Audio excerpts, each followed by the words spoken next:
If you are addicted to your story, therapy won't save you. You believe the story you are telling more than the story you're creating. So instead of creating your life, you're reacting to an old program that's based in wounding and insecurity and fear. No longer. It is, even if your feelings do not believe the story that you are now creating, the new thoughts you're introducing into your life, you have to be the commander of your mind, and you are the one who decides who you become. Hear me. Don't just be a passive recipient of the identity that's landed in your lap. No. Hey, guys, it is Alison. I am the host of your show, Alison Answers, Mission Awake. I cannot wait to sit down with you today and go over how we are going to crush the mediocrity in your life that has been plaguing our society since the beginning of time. I cannot wait to have a real deal conversation that includes intelligence, fun, excitement, and real actionable steps to make a real difference in the life that you're living now and making it into something you can be damn proud of and excited to live. Sit down, put on your damn seatbelt, and get ready for the ride of your life.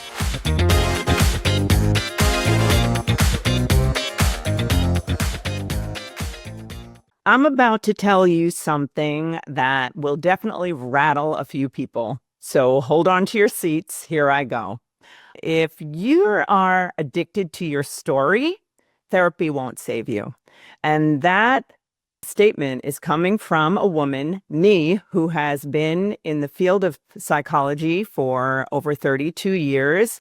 I own counseling centers, I train therapists, and I might be considered an expert in ending psychic pain and helping people transform their entire life into something they're proud of, into something that they value, and learning to walk through discomfort in order to gain the prize of a life that's created into magic, a beautiful, transformed life. And we will not stop at anything less than that. We have on our sign outside at Logger Counseling Services, the sign says, in the business of building happiness. And it also says triumphant change, because what we believe is we don't stop at symptom management. What we do is once the symptoms are alleviated, we step on the gas so that people can now transform their lives and develop personally into the people that they're meant to be, that they were designed by God to be. So without any further discussion on that, I'm going to go through some stuff that I would like you to learn, a 7-step plan to creating a life that you want. And it's super simple. So by the end of this podcast, you're going to be able to have a very simple, strategic way to utilize therapy to be able to stop patterns that are basically destroying your life. So the controversial point is that if you're going to therapy and you are practicing, you're rehearsing, you're over and over again telling the same exact story that you tell each week, and it may have different elements to it, nuances, and it may be a different cast of characters that you're experiencing during the narration. So but the story maybe that you're telling is that I'm a victim, or that I am often rejected, or that I am whatever pattern, whatever story you're telling, and the pattern that you're seeing as a result of this story. I did it again. Oh, shoot, I did that same thing again. I'm going to tell you how to transform your life in actuality. So what I want to just go over is that self-awareness is not transformation. So being aware of something, I always say, it's one of my greatest quotes, is that the truth is a pathway to all freedom, and nothing changes until it becomes what it is. However, you never stop there. Knowing what something is and transformation and transforming your life are not the same thing. Many people use therapy to perform insight. It's like a performance. I'm going to perform my insight without ever disrupting the pattern that's ruining my life. They become fluent in their suffering. So I'm going to ask anyone who's listening right now, put on your humble caps, open up your heart to ownership. And if you're committed, and I believe you are if you're here, if you're committed to a life where you actually develop and become the person that you really want to become, it will be very good for you to take ownership and just look at the stuff we do. Believe me, I've done this. In my 20s, I had so much insight, and people would say that I could help anyone. And I was really good at it, even at such a young age. However, I practiced my own suffering without knowing it. I could see where it was coming from, but where was the disruption in action? And I'm going to show you how to begin that. Everything begins on the inside, but I'm going to show you how to transform the inside by actionable steps on the outside that create an inside disruption in your pattern. So let's go. Okay, the next thing, you want to make sure that, just because you know a trauma response doesn't mean you've healed from it. And I made that mistake too. When I was young, in my 20s, I actually really believed, because I had so much insight. I was like this insight perfectionist. I had so much insight. I believed that because I had insight that I was healed, which is not true. And also, to any people out there, younger, or it doesn't matter what age you are, actually, if you're dating and then you see patterns in somebody that you're dating, and then you notice that that pattern, the person is super aware of it. And they're like, yeah, I understand that this is the reason why I do this. And they show, tremendous insight. A lot of people make the mistake of thinking that that is healing. Just because someone has insight doesn't mean that they're not going to continue to do the behavior that's attached to the wounding. So in terms of going to therapy, it is very important that your therapist does not co-sign your misery, that you are not seeking unconsciously, because some clients do this. They seek unconsciously. They want validation over challenge. So if your therapist is only affirming and never disrupting, it's comfort and it's not change. So very often people will be going to therapy and they'll be having really, really great feelings about therapy. A lot of people have great feelings about therapy, and it's cool, and we should. But what can happen is because you're experiencing week by week comfort, a massaging of the wound to validate it and say it's true, those people have hurt you, and you have every right to feel the way you feel. I would say that must stop. And it doesn't mean that it stops to a screeching halt, but what it means is that, yes, we validate. Yes, we truly care. And yes, we can say, we can understand the way you feel and how come you would want to repeat this pattern over and over again. However, not on our watch. Now, it doesn't mean that we control you. It doesn't mean we do anything actively that we change you. You're the one in the driver's seat. But you want the supportive relationship to also include someone who is able to ask the questions that will require you to look deeper and understand how to actually change and not do the repeated patterns, not feel the repeated patterns. And I'm going to tell you how. If your therapist is not disrupting and you're not disrupting the patterns in some way, you're just noticing them. I'm repeating this. It doesn't work. What works, though, if your goal is just to be a victim and massaged, then that does work for that. But I'm not about that. Okay, moving on. The worst experience that any human being can have, I think, is to live in the life of being a victim. And while I'm on this earth, that's part of my mission. Breaking the power of the victim mentality is very important. Okay, so the shift needs to be from storytelling to self-authoring. So instead of telling your story, you become the author. And the way that you want to ask yourself this question, and this is what I mean by in therapy, something that I might ask of a client and something that you want your therapist to be able to ask, or you ask yourself, what is this identity costing me? ask yourself these questions. Very astute questions are the things that are going to change your life. Learn to observe your patterns instead of just narrating them. People get used to just telling these stories, and then it is very compelling to get the comfort that others give us, but it is not helpful. Sometimes helpful does not feel so warm and fuzzy. Learn to observe and then be ready to be proactive. So the more you explain your story, you're rehearsing it. So your brain is hearing the story and it's reinforcing it. It's also creating more supportive neural connections for the memory that's in your body. So the story the story typically is your interpretation of a memory that then became your identity. And then that becomes your programming. And then that becomes the fuel that runs your life. It doesn't make for a good life. Okay.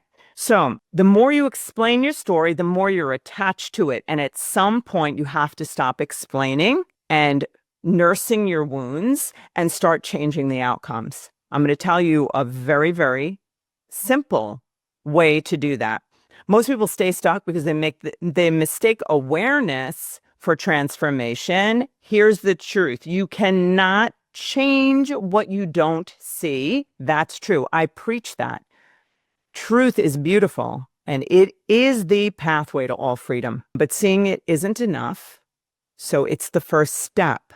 It's awareness. It's being awakened.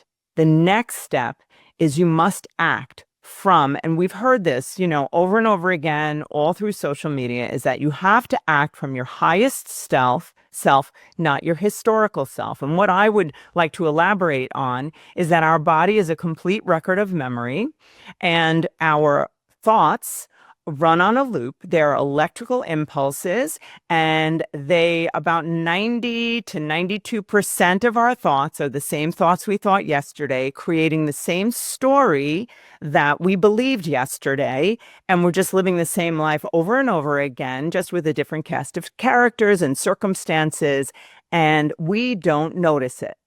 So this is your wake-up call. And this is what my whole book is about, the wake-up call. Look at your life and take charge of it and stop being a victim of your life. I am not a victim of the world I see. I am its creator.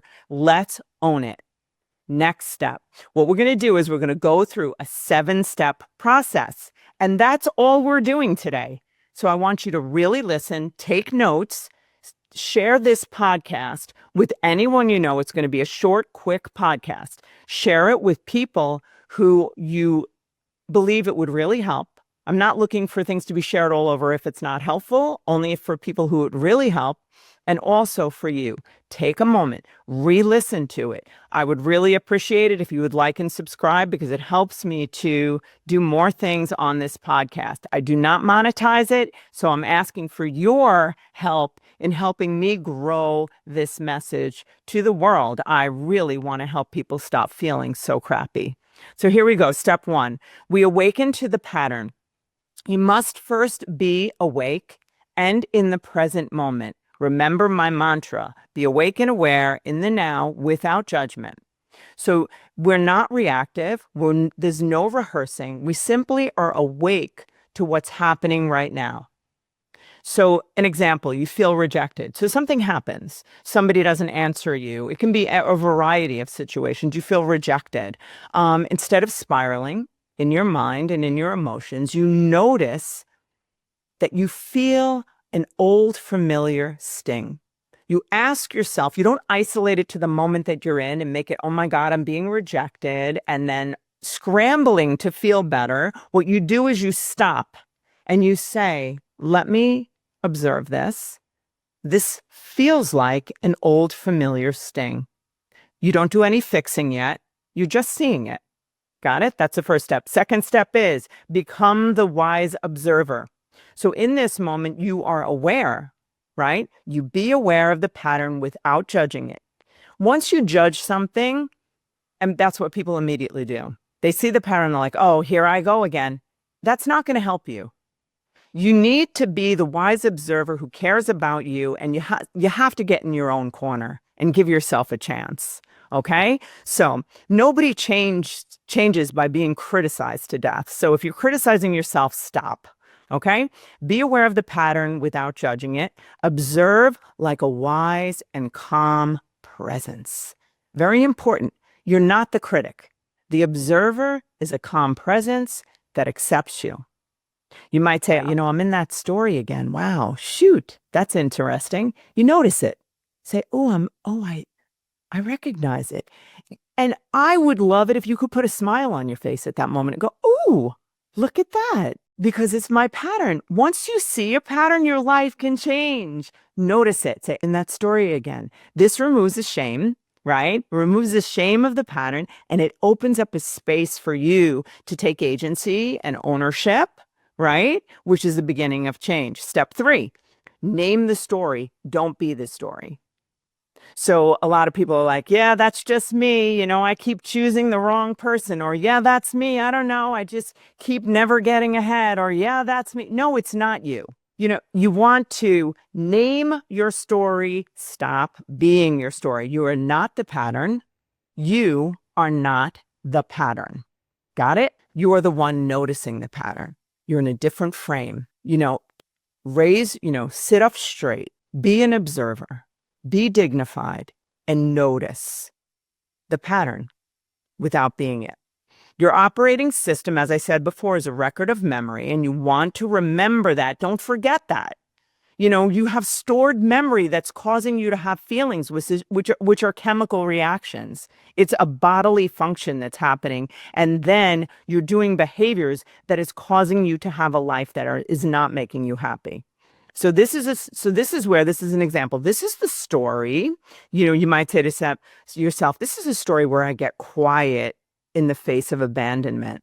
Or this is a story where, I get defensive when I feel rejected. How many people get defensive when they feel rejected? So many people that we talk to, this is like a real trending experience that people are having, people who are dating, people who are single. There's this like massive, like weird epidemic happening out there with single people. And in the new phases of a relationship, let's say people first meet and they don't know how one another feels or thinks or whatever. There is such a rising terror that people have, and they do things that maybe they wouldn't normally do. They might be more defensive. They might be quick to just say, oh, forget it. I'm going to and then they ghost the person. Or they might say like, oh, that person's not for me. And they're protecting themselves. There's so many things that people do that hurt them. So I want you to really think about that. Like think about in this step, so what you say in this step 3, you name the story. Oh, so this is when I become defensive. Like this is the story where I become defensive when I'm afraid. This is the story where I become angry when I don't feel approved of. This is the story when I seek approval desperately. This is the story when I get intense, when I feel that, I don't know, people are mad at me. This is the story where I shrink back from opportunities because I don't feel good enough. So I can tell you there are countless times that I have done that. There are times throughout, my years, quite a few years now of being single where I've reacted out of, insecurity. And, I'm like supposed to be the security guru over here. We're human beings. Remember it, So it's like we want to be easier. We want to be kinder to ourselves, but name the story so that you don't do it again. What ends up happening is that people don't name the story. They have the experience. They do the thing that then they feel ashamed of later. And they're like, why did I do that? That was so silly. Or they walk away not having really a full understanding of what they lost. So it could have been an opportunity. Sometimes it's easier to say no to something than face the possible failure or face the challenge of being nervous. Like I've been asked to speak on different stages and talk. And when I'm asked, I'm like, sure. And then I'm like, oh my God, I don't want to do that. Because then that part of me that, kicks in that old story. And I said, no, that's the story that arises when you're facing your greatness and you're afraid that you'll crash, or right? So here we go. The next step is you want to, before I finish, step 3, what I was just saying is you want to name it so you can unhook it from your heart and your mind. Because when something's identified, and then you can also make it so it's, oh, that's silly. What's really true? Next step, number 4, is we break the loop with a conscious creation. So we consciously create something different. Thoughts are electrical impulses, as I said, and they're running on a loop. They're repeated. And if you notice your thoughts, they're repeated over and over again. And in order to change your life, you must change the story you're rehearsing. So that means words. That means behaviors. That means language. So introduce in your mind is very important. So you recognize, oh, this is a story where I shrink back when I feel rejected. So you introduce a new thought, even if you don't believe it. And that is an important part. It is most likely that if you've been rehearsing these previous thoughts, and you've been running the loop of this story forever since you're a child, it is very likely that you believe the story you're telling more than you believe the story you're creating. Hear me say this again. You believe the story you are telling more than the story you're creating. So instead of creating your life, you're reacting to an old program that's based in wounding and insecurity and fear. No longer. It is, even if your feelings do not believe the story that you are now creating, the new thoughts you're introducing into your life, you have to be the commander of your mind, and you are the one who decides who you become. Hear me. Don't just be a passive recipient of the identity that's landed in your lap. No.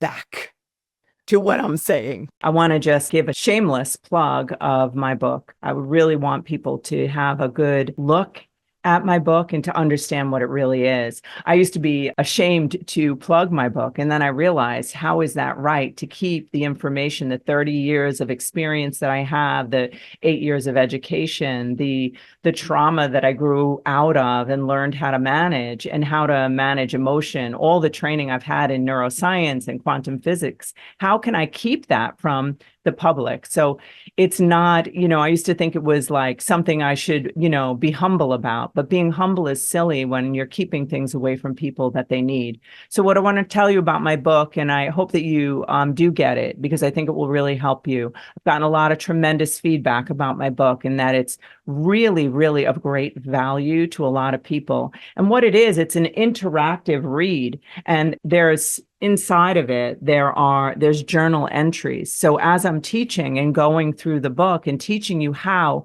to create the life you want by understanding how you're wired, how your thoughts, feelings, how your words, how thoughts are things, and the neuroscience behind it, and how we are programmed from the time we're 0 to 7 years old to live a life of mediocrity or a life of poor design because of meaning that we attached to events when we were children that just became our programming. What I want to tell you is that there is a way out, and it's a simple way. It's very simple. I believe in the simplicity and the grace in healing, and that it doesn't have to be a big work. So I would love it if you'd get my book. It's a best-selling book on Amazon, and it's my first, and I encourage you to get it. It's called The Wake Up Call, an interactive read for building the life you want. I don't think you'll be disappointed. Thanks so much for being on the show, and let's get back to it. Something that you could say, that's a new thought. It's a new story. An example, I am safe, even when I'm misunderstood. I'm valuable, even when I feel a bit rejected. I am committed to being who I am, even if I do not feel approved of. I am willing to share my talents, and I trust that things will work out. Now, you see, you begin to reframe, restructure, build out a new life. This is where conscious repetition becomes your reprogramming tool. So I use this all the time. I go through the alphabet. I identify who I am. I've said to you guys 1,000 times, every single word following the two words I am will identify you. Be very careful what you say after I am. I don't even want to say it, tired. How about I am revitalized? When I feel like I'm about to say something that's complaining or whatever it is, I say the opposite of, I say what I want to be. I am revitalized. I am vibrant. I'm wise. I am organized. I am opportunity. I am generous. I am grateful. I am happy, right? Because you're directing as opposed to believing that you're telling yourself a lie. What you're doing is you're directing your identity to be something else, because this body is just a reactionary machine, and it wants to keep you in its homeostasis, wants to keep you in a balanced state, even if that balanced state has created a really rotten life for you. So back to, we're going step 5. We were going to interrupt the itch. So most of us scratch the itch. We do a behavior. So we feel rejected. We feel afraid. We feel angry. We feel not approved of. We feel unseen. Anything that we feel, we typically will have a behavior in order to resolve it. And that behavior is like this thing that scratches the itch. It gives you a little dopamine shot. It's the itch of the old story. So this is what I do when this happens. When I feel rejected, I walk away. When I feel rejected, I overreact. When I feel afraid, when I receive an opportunity, I am terrified, right? Instead, if the story says to you, now prove your worth, create that an action that's going to make you be approved of. So, and the action could be over-explaining. The action could be, you meet someone new and you put on a whole approval-seeking behavior that scratches the itch of the fear. So instead of being quiet and allowing someone to not see you or show approval, you will jump in, and in a reactionary itch-scratching state, you will do a behavior that will make you not feel so itchy. So the thing about right here, and this is where the actionable step comes, you recognize what the behavior is that you do when you feel that feeling. So you recognize the story, and then you see how the story plays out. When the story plays out in such a way that now I have this story going on in my mind but now you've identified it. Okay, this is where the plot thickens. This is the story. This is what I do when I feel. Oh, this is the moment when I feel unworthy. And this is the behavior I typically do when I feel that.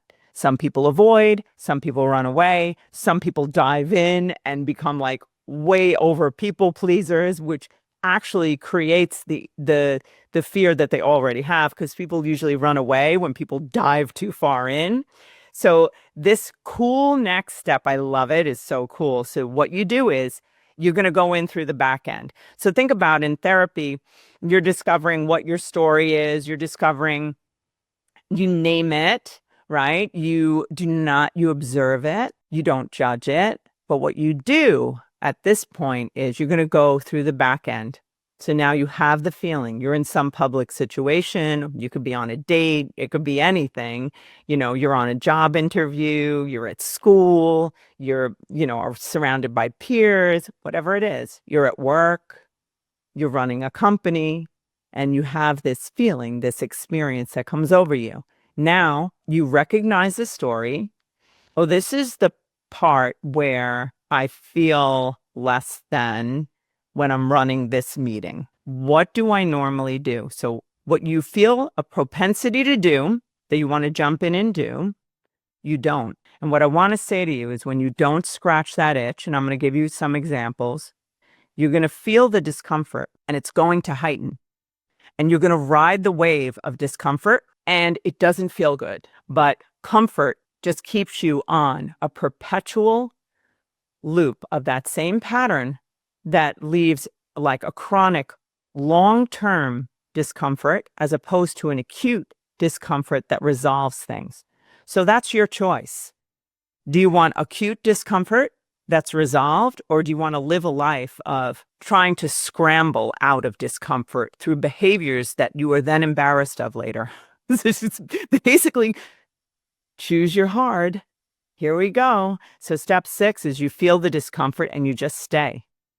You let the wave rise. So you're on that wave of discomfort. So you don't try to defend yourself.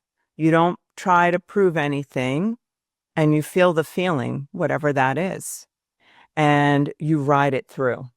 I can guarantee to you there is never a time that a wave, whether it's anxiety, it's panic, whether it's some strong feeling, that if you ride it out, sometimes in the beginning, the wave is bigger and longer, it becomes less and less. And biochemically, I'm going to tell you how that happens. When you don't react, you retrain your nervous system. And you say to yourself, you say, this feeling isn't dangerous. It's data. I tell that to my kids. I tell it to my daughter. I tell it to myself. This is just data.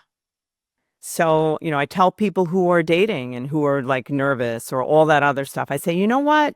This is just data. Collect the data. Allow yourself to just be here, right? And now the discomfort that you're experiencing is your detox. You don't make it mean anything. We're so conditioned to not feel uncomfortable, and our society is not helping. Our society consistently, I have people constantly, they're like, well, I'm not comfortable with that. I'm like, okay, I'm uncomfortable with so many things in my life. Like, so discomfort produces change. Discomfort is cool. Like, where do we learn that we have to live in a chronic, lifelong state of comfort? What has that gotten people? I swear to you, it'll take you, straight into the pit of mediocrity. And we don't do that here. We don't do it at Lager Counseling Services. And no, discomfort is our friend. And if you learn to use it as a tool for growth, you're going to be so happy. I promise you.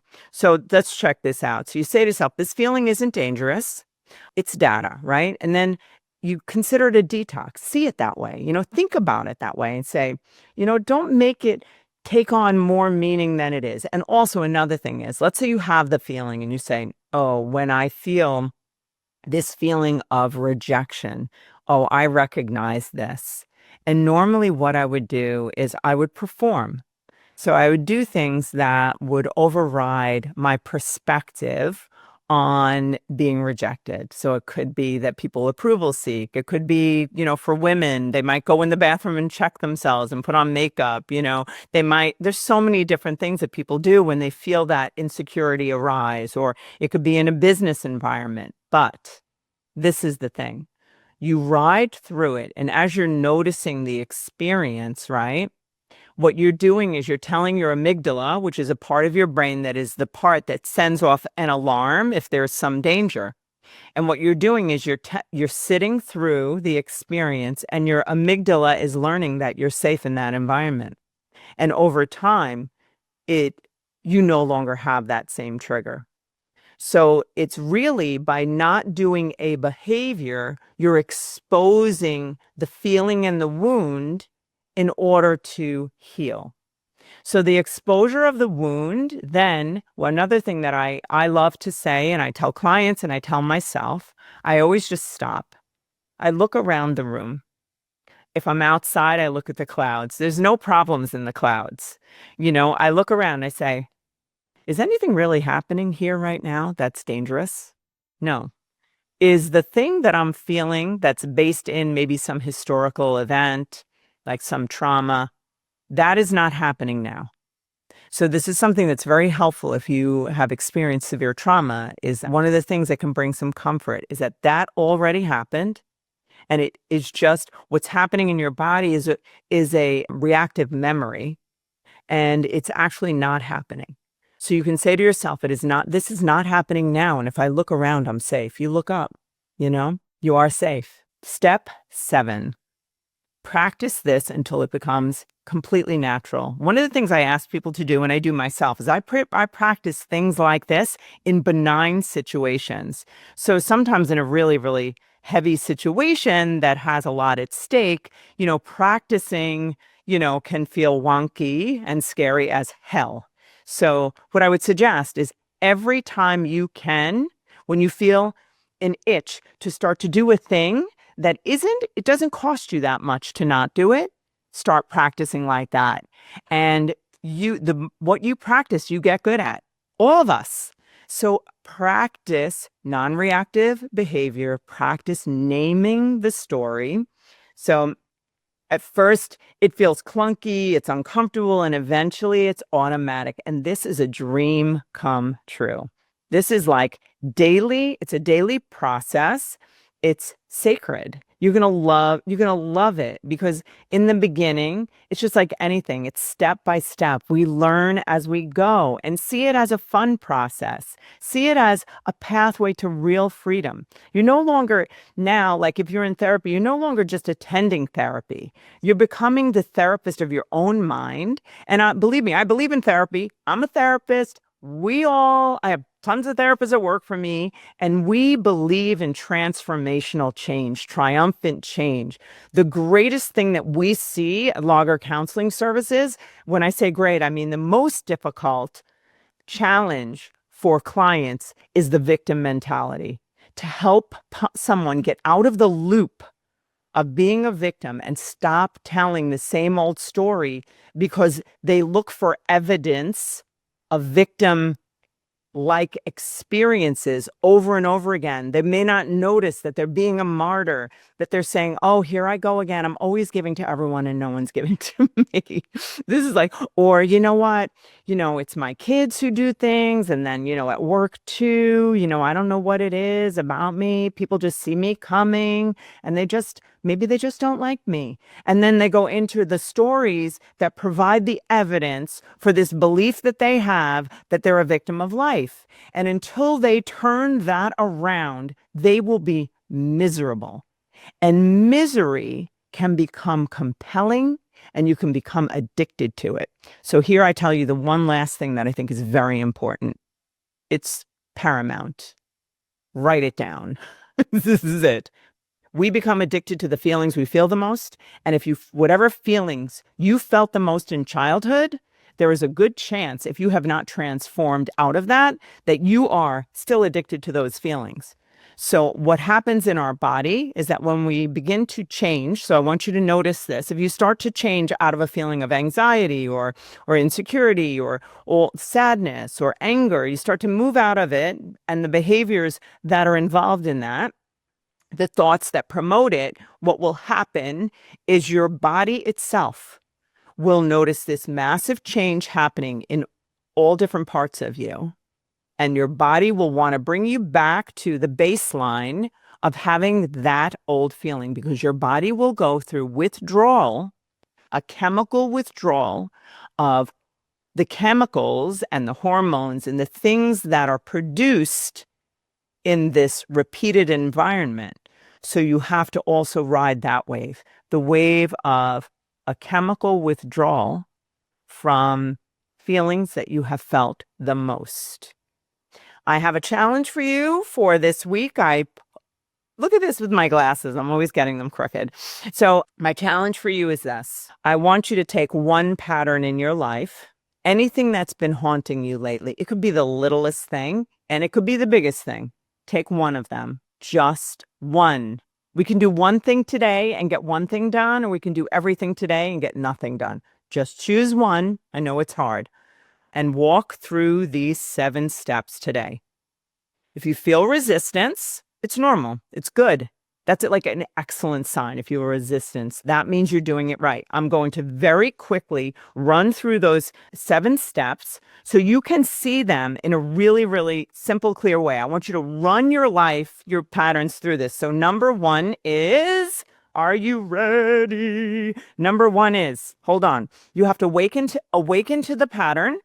Number 2, so you have to be awake and present in the moment. Number 2, you become the wise observer. That is the person who is observing the pattern without judging it. You're not the critic. Number 3 is you name the story. You don't be the story. So you name it. Oh, this is the story when right? Hide when I feel rejected. This is the story when. Then you make sure you don't call yourself the story. Number 4, you break the loop of thought and feeling by doing conscious creation. So you're going to create your life instead of reacting to it. So you're going to create your life instead of reacting to the pattern of stories that you've told. So it's going to sound like a lie and good of whatever you create. The next thing you're going to do, hold on, step 5, is you're going to interrupt the itch. You're going to stop doing the behavior that makes you feel better in that moment when that story is in play. So the feeling of like, I'm scared, or, oh, I don't feel worthy. You're going to not do the behavior that's going to make you feel better. And you're going to ride the wave of the discomfort, knowing that discomfort is your avenue and it is the way to produce change. Then the next thing is you're going to feel the discomfort, stay through it, ride the wave of it, and you're not going to react. And by doing this, you're going to be consciously thinking, I am retraining my nervous system. I am doing this instead of the other thing to never feel this way as a pattern again. Step 7, you're going to practice this until it becomes natural. What you practice, you get good at. So I adore you guys. I love you. Please, I would so much appreciate comments. Ask me questions. I love to answer people. I'd love to have feedback on any way that this could have helped you, any way that this may have transformed your life. Please let me know. And I want to know any kind of steps along the way that became difficult for you so that I can at least give you some feedback on it. Okay? Please check me out at Alison Answers. That is Alison with 1 L. Alison Answers on Instagram. You can also go to Lager Counseling Services if you happen to be in the Nassau County, Suffolk County area in New York. We are present. We're here to help. We're a bunch of therapists with all different kinds of specialties, art therapy, psychiatric, nurse practitioners and therapists, but all of us run with the mission that's much different than a lot of therapeutic missions. So I want to see you as a person who takes control of building your happiness instead of building your victimhood. And that's a wrap. Be blessed. See you next time. Like and subscribe, please. Guys, thank you so much for listening to the show. I just want to say to you that we are all together a part of the Mission Awake, a mission that's going to stop the mediocrity that's plaguing all of us. So if you got something here today, I ask that you would be a part of this mission and you'd share it with whoever you can. Take a screenshot of the show and share it on your Instagram. If you are looking for me, you can find me on social media platform Instagram, Alison Answers, or Lager Counseling Services. And give us a review and subscribe if you could to YouTube, Alison Answers. That's where you're going to get a lot of content. I drop stuff every day, goofy stuff, all different kinds of stuff. 5-minute videos that just get you moving in your day. Have a great week. See you next time.